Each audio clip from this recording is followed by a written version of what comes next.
Olá! O nosso assunto de hoje é o futuro do varejo. Estar onde o consumidor está, no mundo físico ou no digital, tem sido um grande desafio que acelerou muito desde 2020 com a pandemia. As expectativas dos consumidores estão altíssimas. A compra instantânea, entrega ultra rápida, atendimento personalizado e inteligente. Os clientes esperam muito das marcas e querem uma conversa contínua, daquelas que a gente não precisa repetir tudo de novo cada vez que retoma o papo. A omnicanalidade, somada ao uso inteligente dos dados coletados pelo comportamento de compra, dá às empresas do varejo a oportunidade de estabelecer um relacionamento único com cada cliente.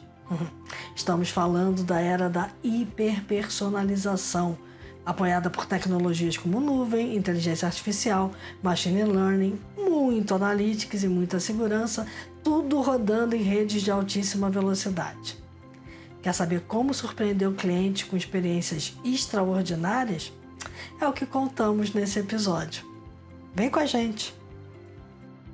E para falar sobre o varejo onipresente, né, talvez de todas as verticais do mercado, que talvez tenha sido mais radicalmente afetado pela pandemia, que teve que se revisitar rapidamente por meio das plataformas digitais e do uso intensivo de dados, a gente tem conosco aqui o Tomás Oliveira, que é Head de Alianças Estratégicas e Soluções Digitais da Embratel, e a Cristiane Amaral, líder do segmento de varejo e bens de consumo da Ernst Young, a EY. Tomás e Cristiane, obrigada muito por participarem dessa conversa sobre empresas líquidas aqui. Eu acho que a gente vai ter uma boa conversa sobre para onde vai o varejo, como é que a gente pode imaginar o varejo em 2030. Né? Vou imaginando que isso é uma escadinha. Então, muito obrigada aos dois. Imagina, Silvia, nós aqui em Embratel, a Claro, nós aqui agradecemos. Cristiane, bom tê-la conosco. Tenho certeza que a gente vai ter um papo super produtivo aqui, né? Temos muito o que falar. Nós também agradecemos, Tomás e Silvia, pelo convite. Vai ser um prazer estar com vocês aqui nesse momento. Muito bom, maravilha. Eu queria começar a gente pensando em empresas do varejo, né? Quais são os pontos relevantes na transformação de uma empresa que está buscando uma experiência diferenciada para o cliente? Porque o cliente está ali, né? Ele está no centro, né? Quais são esses pontos? Cris, você quer começar contando? Silvia, acho que a tua pergunta é super relevante, né? Porque o consumidor mudou e está mudando, né? São atributos que já existiam, né? Temas tradicionais como preço, prazo, qualidade, engajamento e satisfação, mas novos atributos surgiram, né? Como priorização de saúde, uma observação diferenciada à economia e sustentabilidade, priorização do seu próprio tempo, necessidades com a família. Então, com tudo isso, durante esse período do Covid, né, a aceleração digital, né, a mudança de comportamento do consumidor, ela foi muito grande. Né, tanto que 56% dos consumidores nos disseram recentemente que eles pretendem reavaliar como gastam o seu próprio tempo, né, e como que eles vão estar consumindo no médio e longo prazo.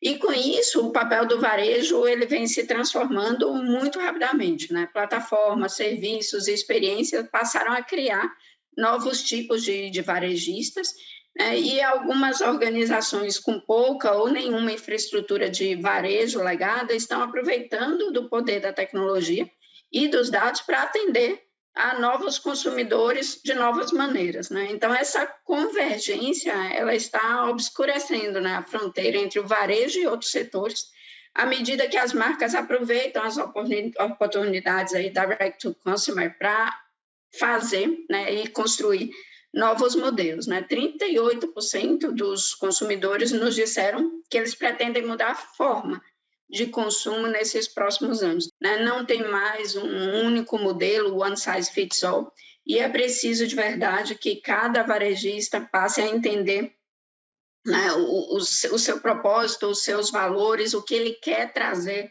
né, de valor agregado para o seu consumidor e acompanhar a necessidade do seu consumidor durante essa transformação. Tomás, vai nessa linha, como é que um player de tecnologia se vê no meio disso tudo? Então, vamos lá. Concordo plenamente com o que a Cristiane falou.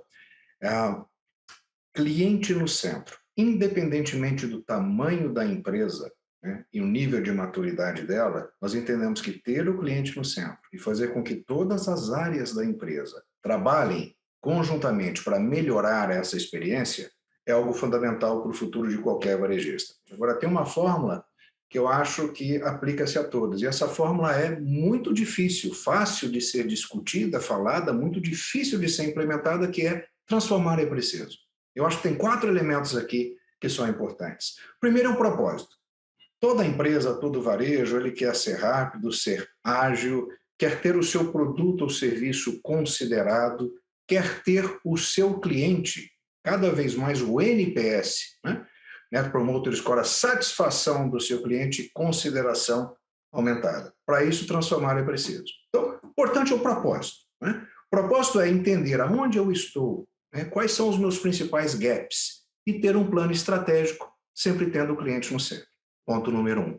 Ponto número 2, que é muito importante, é simplificação. Simplificação de processos, rever as suas políticas, rotas para o mercado.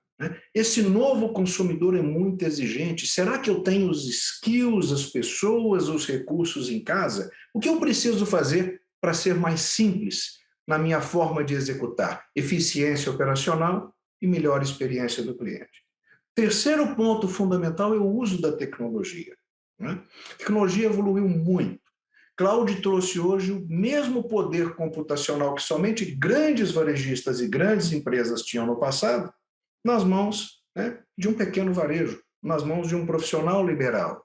Então, a tecnologia, nós vamos falar bastante disso, cloud, inteligência artificial, RPA, omnicanalidade, né, nos lembrando que cada vez que nós nos tornamos mais digitais, mais brecha, né, sobre o ponto de vista de fraude, então segurança é algo extremamente importante. E o quarto elemento, essa transformação da empresa buscando uma experiência diferenciada, buscando a longevidade dessa empresa, é a cultura.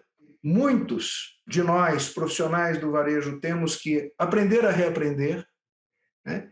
E fazer aquela análise de que muitas vezes eu vou precisar de um habilitador digital, é isso que nós da Embratel nos posicionamos, que eu preciso de ajuda, e muitas vezes parcerizar é preciso. Vocês dois pegaram direto na jugular aí, nessa história do cliente no centro e a experiência, e principalmente a questão do propósito, que os dois tocam nessa questão e é fundamental. Uma empresa não vai conseguir fazer a transformação se ela não tiver noção de para onde ela quer ir. Colocando o consumidor no centro, sabendo o propósito, as tecnologias elas se transformam nas habilitadoras dessa história, né? Elas conseguem, as empresas vão ter que usar tecnologias diferentes para construir um storytelling aí de presença, de longevidade, de prosperidade. E vamos imaginar até 2030, né? Estou jogando a coisa lá para o alto, mas de agora até 2030 tem uma jornada, né? Então, quais seriam, na opinião de vocês, as tecnologias habilitadoras e como é que uma empresa consegue, né, olhando para esse cenário, e aí lá na frente, né, as possibilidades até agora, no tempo presente, curto, médio e longo prazo, como é que ela se adaptaria, né? Independente do tamanho? Primeiro, é uma jornada. É uma jornada contínua, ela não tem fim. Principalmente nesse mundo que nós estamos vivendo agora, se você pegar os provedores de cloud, por exemplo, pega uma AWS, são milhares de microserviços, né, que são disponibilizados por ano. Então, mas é muito importante, aqui na Embratel nós sempre sentamos junto com os nossos clientes para entender o seguinte. Vamos lá, falar de tecnologia. Primeiro, cloud. Eu acho que cloud é um habilitador de inovação, é um habilitador de negócio. Então, por exemplo, muitas empresas ainda não têm uma infraestrutura elástica, resiliente. Muitas empresas ainda não possuem uma política de backup, de DR. Então, a primeira coisa é, né, para seasoning, aqueles momentos, seja Natal, seja um Black Friday, etc., ter essa infraestrutura elástica é fundamental. Cloud também habilita a parte de DevOps, de desenvolvimento de aplicativos, né, de maneira muito fácil. Técnicas como o RPA, né, conseguem trazer uma automatização que simplifica muito, né, a velocidade das respostas que o nosso usuário que está na ponta da linha muitas vezes espera. Nós temos inteligência artificial que está se tornando cada vez mais uma realidade que permeia em todos os processos, em todas as indústrias, né? Omnicanalidade, que é independentemente do canal que a pessoa escolhe para se comunicar, via e-mail, mídia social, um 0800 por voz, né? Por telefone, por WhatsApp, né? O usuário cada vez mais quer que essa empresa o trate como se ele fosse uma pessoa, um consumidor único, né? Então, as tecnologias habilitadoras estão todas aí presentes. Agora, vamos falar da realidade, né? Muitas empresas no varejo ainda não fazem transações digitais. Então, é assim, nós sentamos e verificamos o que é fundamental. É ter um site resiliente, uma infraestrutura que não vai te deixar na mão, aquele relógio que aparece, desaparecer literalmente na frente do usuário. Então, primeiro, já estamos na cloud, né? E aí não é questão de ir para a cloud como solução única, é aproveitar aquela infraestrutura que já existe, aquele legado, seja hardware, seja software, e trazer uma infraestrutura híbrida. Muitos já têm um site, mas esse site é passivo, então vamos torná-lo no e-commerce. Muitos já têm uma plataforma de desktop, mas ainda não têm os apps para o mundo de mobilidade, que todos nós hoje. Então, existem degraus distintos. Aqueles que já estão começam a analisar o quê? A abertura de novos canais. Quantos varejistas nós não tivemos aqui, grandes varejistas, utilizando, por exemplo, no momento da pandemia, o WhatsApp? Então, é mais um canal.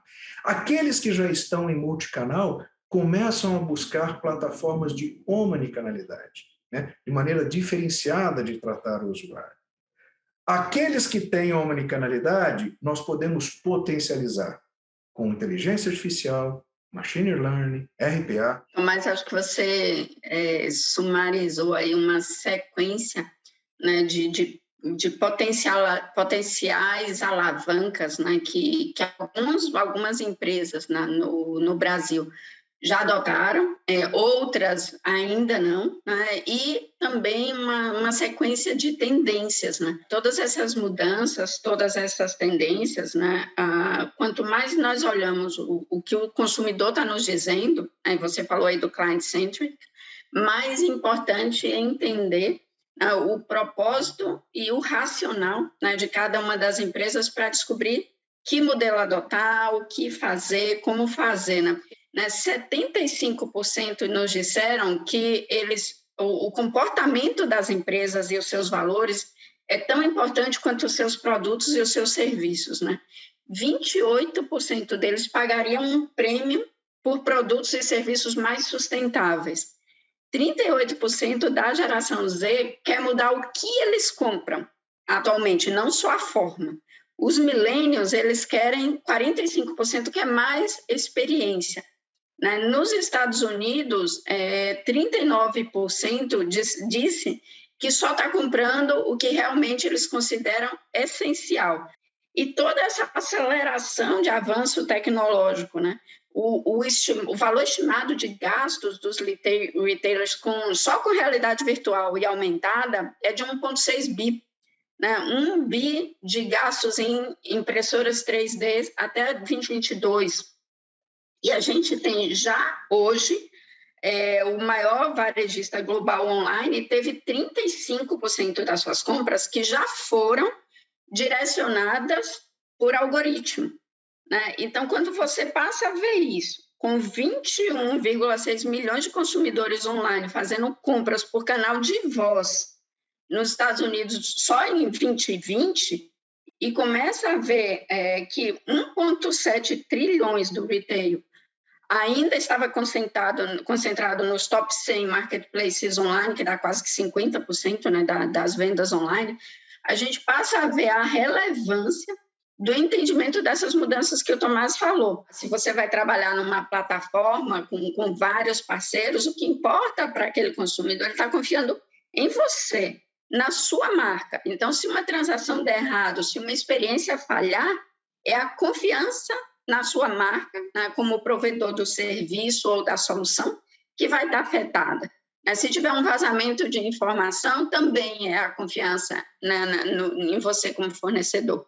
Então, apesar de várias mudanças terem ocorrido e estarem ocorrendo, né, todo esse cuidado com o consumidor, não só de oferecer o produto ou serviço, mas cuidar dos dados dele de forma responsiva, e aqui eu não estou falando só de LGPD, de compliance, mas cuidar de forma que os dados que ele te oferece gerem valor agregado para ele de volta e sejam tratados de forma confiável na nuvem e nas várias soluções que cada empresa decida adotar, são pontos super críticos, né, para que cada empresa, né, de verdade cumpra com a sua proposição de valor, né, e consiga manter, né, a visibilidade e o entendimento que aquele consumidor tem da sua marca de forma sustentada no médio e longo prazo, à medida que todas essas transformações vão estar ocorrendo numa velocidade muito grande.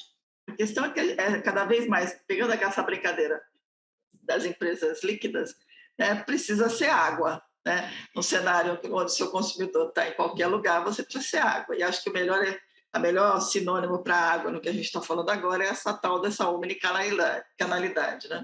Onde você consegue fazer uma conversa offline to online e vice-versa, sem que as coisas se percam. Como é que se garante isso? Né? Onde que as empresas precisam olhar e como garantir? É só a tecnologia que garante isso? Que tecnologia garante isso? As propostas de valor do varejo, elas se concentram em atender uma necessidade específica, né? E um grupo de consumidor num ciclo maior de vida do cliente, né? E cada proposta de valor ela vai se concentrar em prioridades do consumidor, conveniência perfeita, experiência premium, um atendimento holístico e necessidades específicas. Essas propostas de valor elas não são mutuamente exclusivas. Né? Os varejistas eles devem encontrar a combinação certa para cada negócio, mas mantendo questões críticas, né, como confiança da marca. Eu vejo muitas investindo em várias questões, esquecendo alguns atributos. O consumidor se acostumou a pedir e receber no mesmo dia. No modelo híbrido, como vai ser essa experiência? Como que cada empresa vai trabalhar também a sua cadeia de suprimentos, a gestão dos seus ativos, para garantir essa experiência que ele se acostumou nesse momento? Ele vai ter um nível de conexão gigante, ele vai estar na loja física e vai acessar todos os preços online, ele pode decidir comprar ali ou não. Se a fila do caixa estiver grande, ele vai comprar online e corre o risco de, por uma pequena chamada de atenção online, ele clicar no outro fornecedor, apesar de estar na sua loja. Então, entender essa experiência, né, de comprar o que quiser, de onde quiser, quando quiser, é muito importante, né, para o varejista. Estar preparado para isso num país como o Brasil não é simples. Né? Nós temos, aí eu brinco que nós temos 26 países em um. A complexidade geográfica, a malha de suprimentos, a distribuição de produtos, a conectividade, né? Estou online, eu estou offline, tudo isso vai influenciar nessa experiência do consumidor. Então, como é que vai ser esse comportamento quando for bot interagindo com bot, né? Quando for o ser humano interagindo com o algoritmo? E se a qualidade desses dados não for boa, o algoritmo vai direcionar uma coisa errada e você pode perder 35% das suas vendas? Então, como é que você vai trabalhar todas essas possíveis soluções dentro da sua empresa e integrar o teu end-to-end? Qual vai ser a tua vocação? Né? Como é que você vai se posicionar? Tem um espaço para crescimento enorme, né? Com a adoção de novas tecnologias para interagir com os clientes e entregar novos produtos de novas formas, novos serviços. Mas fazer tudo isso de forma segura, né, sem perder de vista o seu propósito e a confiança que o consumidor tem em você. As expectativas por parte do consumidor revelam uma possibilidade absurda de crescimento exponencial para diferentes negócios, a habilitação do 5G e as transformações vinculadas, né, com todo esse ambiente digital e a complexidade que essas tecnologias trazem. Eu acho que tem aí um mar de oportunidades para trabalhar os pontos que o Tomás falou lá no começo, né? O processo, o propósito, a eficiência operacional e o uso de tecnologia de forma adequada sem perder o cliente do centro. Omnicanalidade. Eu vou tentar trazer aqui talvez 3 pontos. Né? A omnicanalidade em si. Cabe para mim? Quão complexo é isso? Depois nós vamos passar um pouquinho para potencializar. E aí eu acho que um futuro próximo nós vamos ter como explorar o máximo da cognitividade humana com a cognitividade da inteligência artificial, transformando essa experiência do cliente. E o terceiro ponto, que é o uso de analytics e dados em diversas situações. A omnicanalidade, lógico, requer uma maturidade, mas não significa que você vai ter que gastar milhões em investimento. Você pode começar, por exemplo, com uma oferta como a nossa as a Service e crescer. Uma vez que eu tenho a omnicanalidade, o uso de dados, né, me faz tomar decisões inteligentes. Quando eu tenho o consumidor na loja dando feedback nas redes sociais, via e-mail, por voz, eu consigo extrair inteligência. Qual o meu processo que eu tenho um gargalo? O meu produto, às vezes eu preciso alterar o manual, eu preciso fazer mudanças aqui. Então, a ferramenta, além de ser utilizada para concatenar todos esses feedbacks e trazer uma experiência melhor, ela traz inteligência para a empresa. Então, o primeiro ponto de potencialização é isso, como eu utilizar essas ferramentas para me tornar mais eficiente sobre a ótica de rotas, produtos, o que eu tenho que mudar. Né? O segundo ponto é a potencialização de RPA, inteligência artificial.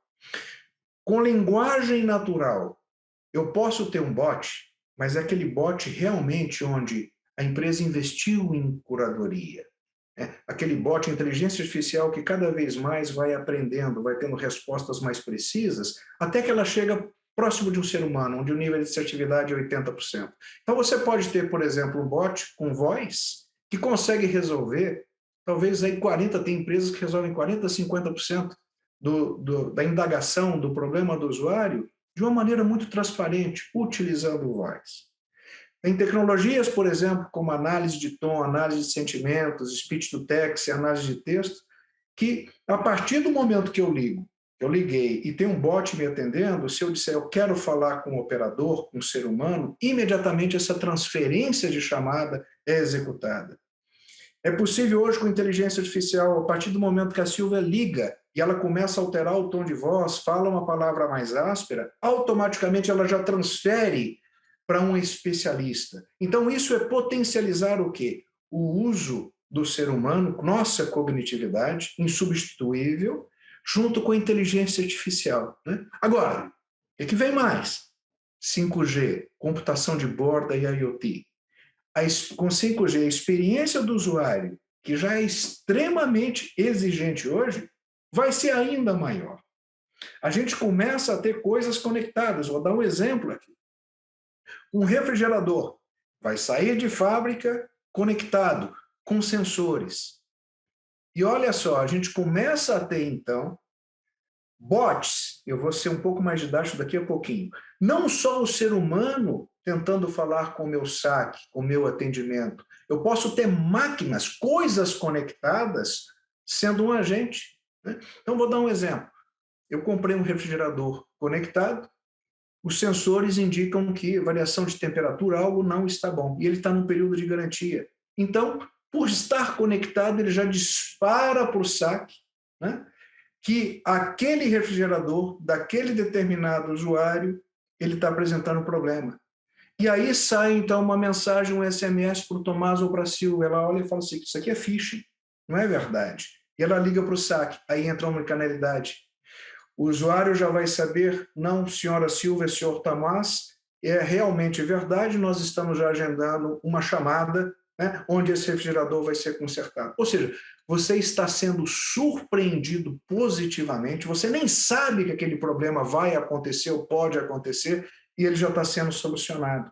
Então, a gente está começando a entrar agora num momento onde coisas e seres humanos, inteligência artificial e inteligência humana, trabalham em conjunto. O último elemento agora, dados, né? Extremamente importante. Junto com as ferramentas de omnicanalidade, junto com RPA, inteligência artificial, analytics. Todo e qualquer varejo. Aquele pequeno varejo pode ser ali um Excelzinho, uma folhinha, mas ele vai cada vez mais conhecendo o seu usuário. Ele sabe que o Tomás acorda cedo, vai ali no supermercado X ou na padaria X fazer uma compra, ele tem esses hábitos. Empresas como nós, na Embratel e Claro, onde nós temos milhões de usuários, milhões de variáveis, é possível juntar, né, algoritmos do próprio varejista, junto com outras empresas parceiro, entender melhor o comportamento desse usuário, respeitando o LGPD e surpreendê-lo. É possível, com soluções de mobilidade como nós, por exemplo, identificarmos, né, essa região que antes tinha um tráfego somente aí, talvez no período de rush, ela passa hoje a ter um tráfego. Quem trafega? São adolescentes, são pessoas mais idosas. Qual o comportamento desse adolescente? Eu, varejo, quero colocar uma loja, aonde é o melhor local nesse período pandêmico, né, que vai se estabilizar? Então, tem uma série de novas tecnologias que ajuda, né, não só o comportamento do usuário final, mas que o varejista seja mais inteligente, ele seja mais estratégico e tático na hora de fazer seu planejamento. Tem uma questão importante, a gente está falando de um cenário data-driven, né, em que os dados fazem essas coisas, como o exemplo da geladeira, que é sensacional, mas essas outras coisas, de você saber o comportamento, saber quem está passando, saber o que ele quer. E tem uma questão fundamental, nós estamos falando de regulações e regulações no entorno, né? E tem uma necessidade de garantir tanto a governança quanto a compliance da regulação, para que o próprio consumidor, como Cris, você mesmo citou no começo, ele vai penalizar se a coisa não for feita direito, né? Então, como é que a gente faz essa estratégia data-driven, que o Tomás começou muito bem pegando pela LGPD e tudo, como é que a gente segue ali nela? Silvia, aqui na UI nós vemos pelos nossos clientes que já é uma realidade no mercado brasileiro o cumprimento à LGPD. Né? Portanto, esse é um tema central e ordinário no C-Level, para que toda a estratégia e execução de interação de marcas e pessoas estejam aderentes em toda a sua amplitude, né? Jurídica, tecnológica e de riscos. Isso nós temos visto em todos os nossos clientes, né? Essa preocupação cada vez maior, ela vai saindo do compliance e indo para esse momento que nós comentamos aí da confiança e do uso dos dados. Então, não basta cumprir, né, a LGPD, né, mas nesse contexto cada vez mais tecnológico, potencializado pela transformação digital, muitas empresas têm sua reputação questionada hoje, devido a recente vazamento de dados. Portanto, o tema de segurança de informação é absolutamente crucial para que as empresas sejam bem-sucedidas em toda essa estratégia de negócio que nós comentamos. Nós falamos sobre várias alavancas de crescimento para o aumento da receita, para a gestão do produto, para a gestão do relacionamento do cliente, para a melhoria da margem e para a sustentação de uma empresa. Mas tudo isso pode, de um momento para outro, cair, todos esses investimentos, se o cuidado, né, com os dados não for feito de forma adequada. E pode cair em 2 pontos principais. A qualidade dos dados. Se a qualidade dos dados for ruim, você pode fazer a automação que você quiser, ela vai fracassar. Você vai esperar 30%, 40% de vendas e não vai ver. Então, você tem que ter certeza da qualidade dos dados e gerenciar a qualidade dos dados. E a segunda coisa é o cuidado, né, com esses dados quanto ao uso, né, e vazamento de informação sensível e confidencial que o teu cliente te deu. Os chamados dados comportamentais, que têm enriquecido de uma forma absurda as análises para a criação e aprimoramento de produtos e de serviços, eles permitem conhecer com mais exatidão o perfil dos seus clientes ou dos seus potenciais clientes. Nesse sentido, diversos dados são capturados, tanto pela interação dos clientes ou dos targets, né, dos prospects, como com o uso de aplicativos multiple devices, como o mobile, smartwatch, smart TV, o uso wearables, né, o refrigerador que o Tomás citou, quanto por monitoramento de ambiente físico, né, como lógicas, eventos, através de sensores de IT. Então, as marcas, algumas têm procurado ficar mais próximas, né, dos consumidores e fazem isso a partir da coleta de dados por meio de ambiente online, por exemplo. Com esses dados, as empresas podem construir novos recursos digitais e aprimorar a experiência dos clientes, não só no ambiente online, como também nas lojas físicas. Mas é preciso elaborar isso, né, e a forma de chegar direto ao consumidor acessar a maior variedade possível de dados sobre o seu comportamento e usar a favor do consumidor. Para as empresas que seguem o caminho da inteligência de dados, é preciso atenção à questão de privacidade, né, gerar esse sentimento de segurança, porque na nossa última pesquisa, nós vimos que 1/4 dos brasileiros se sente absolutamente inseguro quanto aos dados. Vejo uma preocupação já maior em função dos vazamentos de dados que tiveram recentes, em se preocupar com isso, né? Mas alguns ainda acham, não, o meu sistema é seguro, né? Ou a nuvem e o formato que eu adotei é seguro, só que cada vez dentro da sua plataforma você tem mais interação. Então, a complexidade disso, ela precisa ser olhada frequentemente, não adianta fazer aqueles trabalhos de análise de segurança de dados uma vez por ano, né? Você tem que ter um monitoramento, né, disso, porque tem pessoas especialistas em quebrar e vazar dados. Então, você também tem que ser especialista em cuidar dos dados que te foram ofertados pelo teu cliente em confiança a você, a tua marca. Então, nós temos visto uma demanda aqui dos clientes da UI maior nesse sentido, mas eu ainda percebo um nível de pedidos ou de atenção com a qualidade dos dados um pouco inferior. Né? Então, não é porque você capturou o dado numa determinada fonte ou de maneira que ele vai estar certo ao longo do tempo. Né? Então, como esses dados vão estar sendo cuidados para que eles possam, para que o algoritmo possa expurgar, o analytics possa expurgar uma informação adequada, isso é um trabalho diário, né? de cuidado da qualidade e da segurança dos dados. E, para mim, tudo isso se resume e volta para o nosso ponto do início. Né? Gestão da marca, gestão da confiança do consumidor é crítico, tem que ser mantido. Né? Você tem que estar de olho no seu consumidor, saber o que é relevante para ele, né? e de nenhuma forma macular essa confiança que tem, ou se ocorrer algum problema, responder muito rapidamente ao incidente, né? E gerenciar essa relação como uma relação presencial, como você gerenciaria uma relação presencial. Quantas empresas nos últimos ano e meio, saúde, indústria, varejo, muito recentemente varejo, se julgavam seguras? Né? E aqui pode ser o link que você utiliza. Né? Tem aqueles ataques de bots, DDoS, que sugam a infraestrutura e derrubam a sua infraestrutura. Quantas vezes essa empresa fez uma análise de vulnerabilidade? A Cris comentou, não é uma vez ao ano. Né? Talvez tenha que ser semanal, uma vez ao mês. Que ferramentas de análise de evento?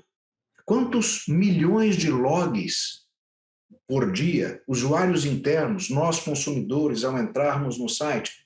Se ocorre um problema, um evento, como que eu deteto isso e trato de uma maneira mais rápida possível? É de extrema importância, né, ter uma empresa, né, parceira que vá junto com você trabalhar esse ponto de segurança. A cultura, né, a cultura da empresa. Né? Nós, enquanto funcionários, com phishing, o nosso comportamento, ao sair da empresa, naquele modelo antigo, no outro mundo que está surgindo agora, que é o híbrido, na hora de fechar esse equipamento, etc., eu tenho a cultura da segurança. Porque, independentemente de quão bom é o nosso portfólio com a empresa, a satisfação do cliente, a reputação não é nem a perda financeira, que já é grave por si só, mas a reputação dessa empresa, a confiança do usuário, pode ir por água abaixo do dia para a noite por uma breach de segurança que nós temos. Né? E quando a gente fala de dado, temos que realmente respeitar demais a individualidade. Que dado eu posso tratar dentro da minha empresa? Se eu me parcerizo com empresas, por exemplo, como nós, claro que temos aqui dados, né? Que dado eu posso personalizar? Quase nenhum. Eu não posso identificar a Silvia e a Cristiano, mas eu posso identificar massas, grupos que podem me dar insights. Então, é muito importante que a empresa tenha um assessment de LGPD, que ela esteja trabalhando para sanar os gaps indicados e que ela trabalhe com dados de uma maneira muito séria e severa. E o assessment de segurança sempre refazê-lo, porque os gaps existem. Né? Então, eu acho que a combinação de data-driven, LGPD, políticas de segurança, cultura têm que ser exercitadas no dia a dia, né? São diversas as empresas que de repente nos procuram e dizem: fui atacado, meus dados estão, eu preciso de um ambiente de disaster recovery e tudo. E essas empresas não necessariamente tomaram cuidado de fazer análise de vulnerabilidade no curto período de tempo. Então, esses pontos são fundamentais para a reputação da empresa, para o respeito contínuo do usuário com aquela empresa.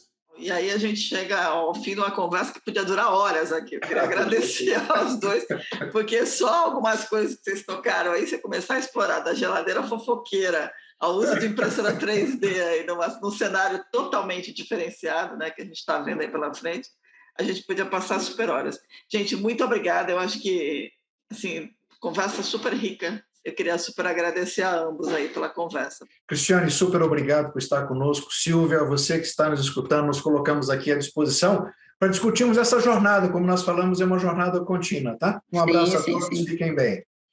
Obrigada, Silvia. Obrigada, Eduardo. Obrigado a todos.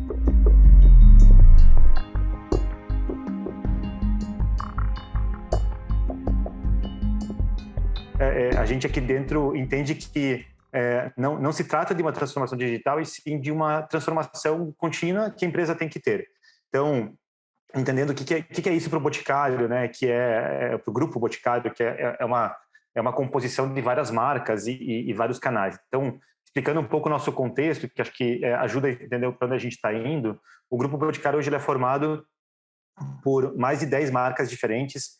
A maioria são marcas próprias, algumas a gente tem marcas licenciadas também, internacionais, que a gente fabrica e distribui no Brasil, com mais de 10 canais. A gente tem venda direta, e-commerce, loja com franqueado, venda direta com franqueado, o e-commerce de marcas terceiras, né, não só das marcas próprias. Enfim, tem uma combinação de canais aqui entre digitais, físicos, e essa combinação entre eles também.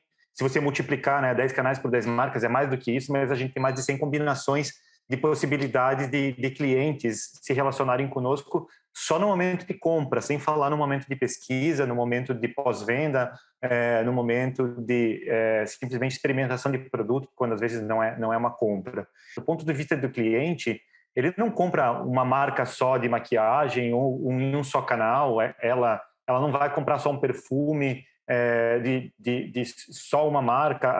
As clientes, elas querem hoje ter aquilo que hoje sempre, né, aquilo que agrada mais e que obviamente faz sentido dentro das suas condições financeiras e do que ela almeja, dos seus gostos, etc. E uma empresa como a nossa não pode se ver através de unidades de negócio, que não é como o cliente nos enxerga. O cliente não nos enxerga como uma marca ou outra marca num específico canal. Ele está buscando o produto que agrada, e vai ser de uma marca, vai ser de outra, vai ser de um canal, de outro, e vai mudar de acordo com o tempo. Então, essa tal da transformação digital para a gente na verdade, uma coisa que encapa, envolve um movimento muito que a gente está fazendo de uma evolução da empresa para que ela possa ser muito mais simples, muito mais responsiva, muito mais veloz, para estar adequada à necessidade e à demanda de cada cliente. Então, eu vou dar um exemplo mais prático, né? Mas se hoje um cliente quiser comprar um produto de uma marca específica nossa, ele vai numa loja específica dessa marca. No futuro, talvez a gente já está fazendo isso, por exemplo, no nosso site, você encontra isso tudo num único lugar. De repente, você vai poder comprar num canal e devolver no outro, trocar o presente que você recebeu. Coisas que são óbvias e que facilitam muito a vida dos nossos clientes, e que quando você está verticalizado, como o modelo tradicional das empresas, isso não acontece. Então, a transformação digital passa por uma transformação organizacional e, claro, para tudo isso tem uma evolução muito grande dos nossos investimentos em sistemas. Os sistemas, na verdade, são as formas com que a gente consegue tangibilizar essas experiências de forma mais personalizada e mais simples para os nossos clientes. Então, o digital, na verdade, ele é um componente, mas ele passa por um mindset de preocupação com a experiência do cliente. Então, o digital, ele é um meio para garantir essa experiência mais fluida que a gente quer que nossos clientes tenham, e com isso a gente acredita que entrega mais valor, fideliza mais, a gente absorve mais conhecimento sobre aquilo que é a demanda desses clientes também, sem ter que necessariamente ficar perguntando, né? Porque a gente consegue ver por comportamentos e por conversas com esses clientes, e uma coisa alimenta a outra. Então, para nós, a transformação digital é uma evolução do que a empresa sempre fez, que é ter foco no cliente, só que levado a um patamar muito mais amplo, porque o digital permite que você conecte coisas que antes não eram possíveis ser conectadas. Quando eu assumi a área de tecnologia, nós tínhamos 7 desenvolvedores na nossa área, e tinha umas 200 pessoas ao todo, só que essas pessoas trabalhavam ou com infraestrutura, mas sempre terceirizando isso. Então, era um grupo de pessoas que são profissionais excelentes, que ainda estão com a gente, mas também estão se adequando a novos skills, né? Estão se desenvolvendo, mas que faziam mais gestão de projetos. Então, gestão de fornecedor, PMO de algum fornecedor para desenvolver soluções para a gente, contratação, gestão de contratos com terceiros, era um skill muito forte da tal da TI tradicional, né? 2 anos e meio depois, a gente está com 1.500 pessoas na área de tecnologia, então de 200 para 1.500, dos quais praticamente 1.000 hoje já são desenvolvedores. Então, a gente saiu de 7 para 1.000 desenvolvedores, e os outros 500 também são super importantes para a gente, porque estão ajudando a fazer a gestão disso tudo. Aí é uma área muito mais diversa do que tinha no passado. Tem gente de UX, então tem designer aqui no meio, tem gente fazendo planejamento estratégico, porque comigo as pessoas você tem um controle orçamentário, um controle de longo prazo que tem que ser feito. Tem gente de projetos também, porque tem projetos grandes que precisam continuar sendo feitos, então é óbvio que a gente não faz só isso. Isso significa que a gente entendeu que para os nossos clientes, a experiência que eles têm nos sistemas, na tecnologia, as experiências digitais, as experiências em qualquer lugar que tem tecnologia, isso praticamente em todos os lugares, até na loja, que é a experiência mais presencial e física que tem muita tecnologia oculta, né? Não percebida ali pelo cliente, mas que está garantindo uma experiência leve, fluida, rápida. A tecnologia deixou de ser um suporte, que era como ela era vista tradicionalmente, para ser um produto. Então, hoje, a expectativa de uma pessoa quando vai entrar no aplicativo de uma das nossas marcas, ou de qualquer marca do mercado, é que tenha uma experiência tão boa quanto quando ela abre um perfume e passa aquele perfume. São experiências diferentes. Uma é sensorial, a outra também tem sensorial, mas é um pouco mais racionalizada. Mas às vezes também tem produtos funcionais que você espera uma experiência racionalizada, né? Um produto de skincare, por exemplo, tem uma experiência de resultado imediato, que também tem que ter no aplicativo, e também tem coisas emocionais que tem no aplicativo para fazer esse paralelo. E a pessoa espera não que seja um meio transacional, que ela entre no aplicativo e faça uma compra, mas sim uma experiência. Ela está falando com a marca, ela quer que isso seja leve, rápido, quer encontrar as informações, ela quer acesso a um ser humano, se precisar, a partir daquilo, ela quer acesso à comunidade, a outras pessoas que estão também naquele mesmo lugar, ela quer socializar. Então, as experiências que tem hoje no meio digital, elas são tão importantes quanto as experiências que tem nos outros meios, que também tem aporte de tecnologia digital. E isso faz com que a gente não possa ter projetos de tecnologia, sim produtos evolutivos. Essas experiências vão melhorando ao longo do tempo, vão mudando de acordo com a necessidade dos nossos clientes. Tem novas tecnologias que são colocadas e vão trazendo novas experiências também, promovendo uma relação contínua com esses clientes. Trazer essa equipe para dentro da nossa empresa e aumentar esses números que eu trouxe, né, de um crescimento exponencial da nossa equipe, nossos investimentos em tecnologia, trazer a tecnologia para o core. Isso significa que a nossa equipe e os nossos produtos de tecnologia são tão importantes quanto nossos produtos de cosmético, de perfumaria, de hidratantes, enfim, de tudo que a gente tem, que sempre foi o nosso core. E que a qualidade que a gente sempre entregou nos nossos produtos, nas nossas lojas, nas nossas experiências históricas dos 40 anos do Grupo Boticário, a gente tem que entregar e está entregando agora também nos produtos digitais. A gente é uma empresa de cosméticos, sim, e também uma empresa de experiências digitais, uma experiência de tecnologia, uma empresa de experiências físicas, é uma empresa de experiências onde vai levar beleza e trazer autoestima para as pessoas que estão buscando qualquer um dos contatos com a gente, inclusive nesses momentos de busca de conteúdo ou busca de informações, ou transacional, inclusive, da tecnologia. Então, nós não pesquisamos, óbvio que nós pesquisamos tecnologia, mas nós não pesquisamos novas tecnologias por si só. Nós pesquisamos a dor do cliente, quais são os problemas que ele está enfrentando, que a gente acredita que ele vai enfrentar, e quais são as melhores formas de solucionar essa dor. E se for uma tecnologia nova, é ótimo, e se não for, também é melhor ainda, talvez porque seja mais rápido, talvez seja mais rápido de implementar, talvez seja mais barato de escalar, enfim. Então, nossa paixão, é óbvio que a gente ama a tecnologia, mas nossa paixão é por trazer solução para os nossos clientes, para as nossas experiências.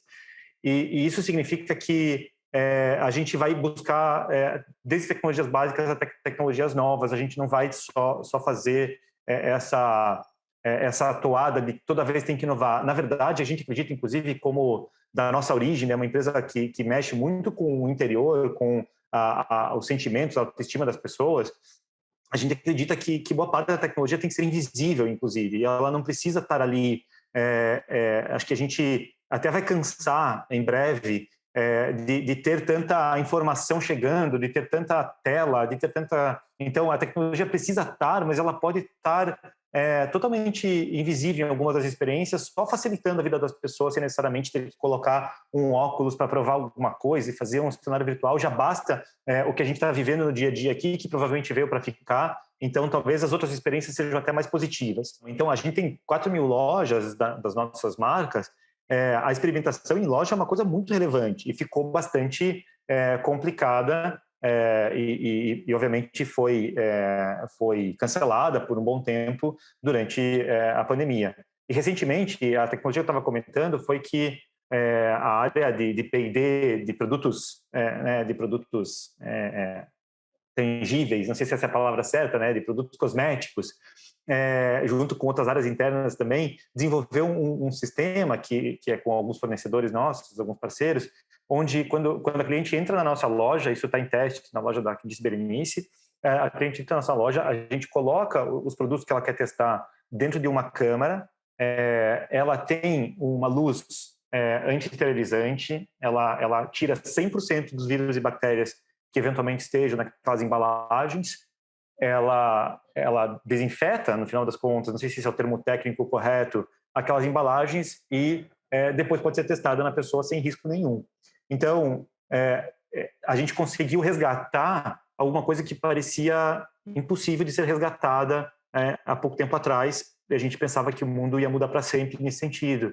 E as pessoas não querem perder esse contato físico que é muito gostoso, da experimentação de maquiagem, do skincare, são coisas, inclusive, para você ver se funciona. Então, é um mix dessas duas coisas. Então, vai ter, sim, realidade virtual, para quem não quer ter esse tipo de experimentação, vai ter. A gente está investindo nisso. Vai ter algoritmos sugerindo o produto, a tua melhor opção de compra, né? A melhor oferta, ou a melhor interação que a gente acha que esse cliente quer ter conosco. Vai ter, a gente já tem esses algoritmos, já tem promoções personalizadas, já tem ofertas específicas, vai ter gestão entre canais para facilitar a vida do cliente, já tem e vai ser ampliada, vai ter maquiagem virtual, também já tem, também vai ser ampliada, mas também vão ter essas outras tecnologias de melhoria das experiências presenciais. A gente recentemente fez uma aquisição de uma empresa que chama JVB, que é uma empresa de, quando a gente adquiriu ela tinha 150, mais ou menos, engenheiros e cientistas de dados. Hoje ela já está com mais de 200, então, mesmo depois da nossa aquisição, ela tem crescido. E a gente também está trazendo essa equipe, com essa experiência toda de mercado que eles têm, e uma quantidade enorme de engenheiros e cientistas de dados, que é um profissional bastante escasso no mercado hoje, né, e bastante procurado, para acelerar o nosso tratamento e nosso uso de dados aqui. Lembrando que, como o Grupo Boticário é muito complexo e bastante amplo, né, diverso, várias marcas, vários canais, a gente também tem indústria, né, nós produzimos nosso produto, nós temos a logística que é própria, o last mile que é próprio, temos o varejo próprio, são as nossas lojas com franqueados, e temos depois o digital próprio também, né, os canais e-commerce e tal, aplicativos, enfim, tudo próprio. Então, nós somos muito verticalizados. E isso faz com que a quantidade de dados que a gente tenha, nós não somos nem só indústria, nem só varejo, nem só serviço, nós temos produtos e serviços financeiros também, a quantidade de dados que a gente tenha disponíveis que nos ajudam a melhorar a oferta e melhorar a experiência desse cliente é gigante, é um privilégio. Poucas as empresas conseguem ter essa verticalização ponta a ponta, como a gente tem, e conseguir saber desde a concepção do produto até a utilização do produto pelo cliente, todas as etapas com que ele passou, como que ele foi utilizado, quanto tempo durou, como que ele foi transacionado, em que canais passou. Né? Nós podemos falar assim, o cliente está querendo uma nova cor, um novo tipo de produto, o varejo está pulsando, isso volta como alimentação de informação para a indústria. Então, a gente tem os meios tradicionais de busca de pesquisa de mercado, relatórios, mas o varejo, com esses dados, alimenta a indústria para produzir novos produtos. A indústria oferece dados para o varejo poder, talvez, melhorar o preço, porque a gente consegue ver a margem da cadeia, consegue ver uma flutuação diferente, então a gente consegue oferecer um produto melhor e mais acessível para os nossos clientes, porque a gente consegue enxergar também essa volatilidade ponta a ponta da cadeia, já que ela não está cortada. E os dados ajudam a colar tudo isso. Então, nossa área de dados, o que ela está fazendo? Ela está criando condições da gente conectar essas informações que antes, obviamente, estavam todas dispersas, porque a tecnologia não permitia e as empresas surgiram de formas mais orgânicas, então elas não estavam todas conectadas, e a gente está colocando tudo isso, já colocou tudo isso num único lugar, fez um tratamento expressivo, a gente conseguiu conciliar várias unidades diferentes e conectar as informações para serem comparáveis. Então, o que é Eudora, o que é Boticário, o que é quem diz Berenice, a gente tem agora indicadores comparáveis, e com isso a gente começa a colar essas experiências e acelerar isso. Então, isso vai acelerar o desenvolvimento de produto. O time to market da necessidade de um cliente para a concepção de um novo produto vai ser muito acelerado, já está sendo, já era, mas os dados permitem uma aceleração. Melhora muito a oferta para o cliente, seja a oferta correta, né, oferecer o produto esperado e não ficar bombardeando com um monte de e-mails, um monte de mensagens no WhatsApp, mas também não só a oferta, como o momento certo de falar com ele, para não, ou ele ou ela, para não incomodar, para não gerar desconforto. A gente teve uma aceleração nos nossos canais digitais de 3 vezes nos últimos 2 anos. Isso vai continuar acontecendo. Mas existe uma segunda tendência somada a essa, que de retorno à experiência presencial, que é uma necessidade humana. O que a gente acredita também na combinação dessas duas tendências é que esse retorno não vai ser igual. E não só não vai ser igual, como as pessoas vão exigir experiências incríveis no presencial. Elas vão esperar que tudo aquilo que elas podem fazer sozinhas em casa seja imediato numa experiência presencial. Então, pesquisa de preço, informação sobre o produto, etc., vai ser commodity dentro da experiência presencial. É quase que eu não deveria nem perder tempo fazendo isso. Eu vou lá para me divertir, eu vou lá para cheirar, eu vou lá para sentir a qualidade da maquiagem. Então, a gente acredita que vai exponencializar a diversão, a necessidade de troca, a informação que você até consegue em comunidades online, mas que você quer confirmar na loja. Então, a gente acredita que a gente vai ter uma experiência ainda mais incrível de tempo em loja, por exemplo. As pessoas podem passar mais tempo em loja, talvez comprando menos ou a mesma coisa, porque elas vão fechar a compra em outro canal. Tem uma tendência somada a essa, que não é só nossa, é uma tendência também do mercado, que é do imediatismo, né? Então, a entrega rápida, a experiência pode ser longa, mas a entrega e o checkout tem que ser muito rápidos, né? Tudo aquilo que toma tempo e que não gera valor, ou até gera uma sensação incômoda, né? O pagar normalmente gera uma sensação incômoda, o esperar também vai ter que ser muito rápido, muito simples, mas o contrário também é verdadeiro. Tudo aquilo que é incrível vai ter que ser mais longo, mais profundo, mais verdadeiro. Para isso acontecer, seja mais personalizado, para isso ser mais verdadeiro, né? Tanto essas experiências quanto essas experiências incríveis, quanto essa fricção mínima ou inexistente da parte incômoda, chata, inconveniente, os dados vão ajudar, porque talvez o incômodo para um seja o pagamento, mas para o outro seja a entrega mais lenta. Talvez tenha a parte mais difícil, né? Entrega programada, aniversário, é mais difícil do que entrega rápida, porque você recebe o pedido talvez uma semana antes, tem que entregar na hora certa que a pessoa pediu, e isso não precisa ser feito para todo mundo. Isso vai ser feito também de acordo com as necessidades de cada um. Então, a tendência do uso de dados em prol do cliente como resultado, bons negócios, mas não do uso de dado necessariamente só para gerar bons negócios. Então, acho que é um foco extremo no cliente.